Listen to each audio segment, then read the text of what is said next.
This is the process shot. I'm Michael. I'm stuck in a haunted movie theater, and yeah, the Munsters. I didn't see that coming, especially not from Rob Zombie of all people.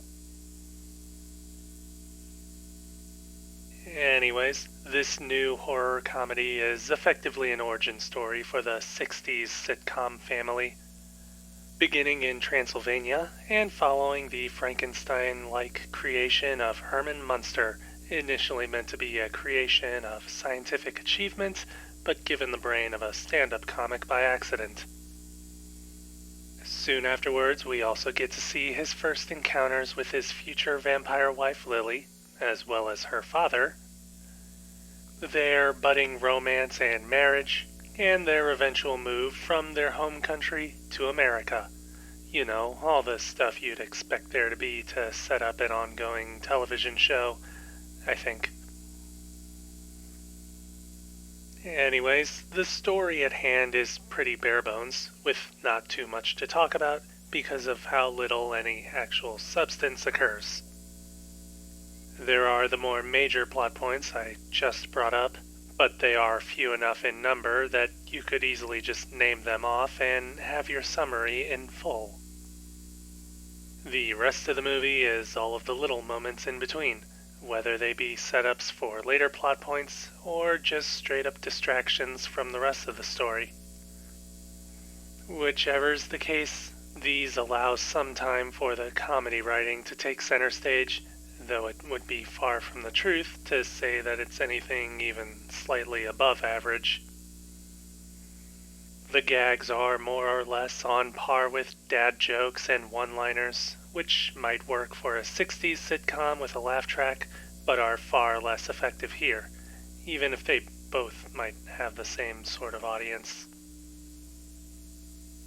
The character moments are along the same lines, though it's probably worth noting that most of the movie does focus on Herman and Lily's relationship, as superficial and contrived as it may be. I mean, I won't knock it for that, since it is a comedy after all, but it doesn't leave much room for any other development when it's love at first sight. Overall, the movie is more focused on what happens to characters rather than whatever they say or how they grow, though even with that in mind, it's still mostly about being silly. The movie is also about the visuals and making the most out of what is more than likely a micro-budget production. While it's still pretty far from perfect, there's an immense amount of stylization in just about every frame, primarily through color. There's a lot of super saturated lighting that splashes shades of red and green on the walls of almost every nighttime setting, contrasted more clearly by a natural color palette during daytime scenes. Even in these scenes, and across the whole film for that matter, there's a different sort of stylization in the cinematography, which adds a bit of a dynamic perspective at times. It isn't always extreme, but it is still expressive, doing well to balance and separate the wilder backgrounds from the characters. Speaking of which, the makeup for the cast is exceptionally well done, and certainly shows a greater amount of effort than might be expected, which may also prove it to be where most of the money went.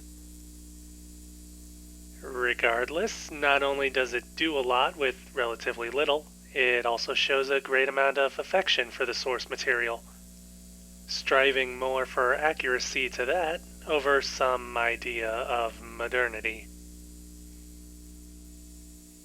In fact, it seems like everybody was doing more to have fun with the production, knowing what their audience would be like and playing to their expectations, or figuring they could get away with more than most other movies can afford. Either way, it's a somewhat wholesome lightness that shines throughout the movie. And even if there's not much else besides all these visuals, it's still just plain goofy enough that it all works out, even if the movie does kind of just stop.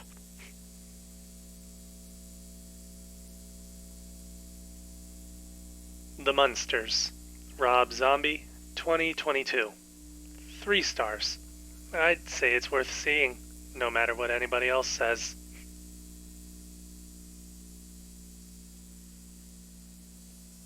That's it for this review. If you liked it, leave a like. If you have something to add, leave a comment. Subscribe to the channel for more reviews. Really, this does seem like the kind of movie that people are going to say sucks just because it doesn't need to exist. Even if that is the case, I can still safely say that I've seen worse movies than this.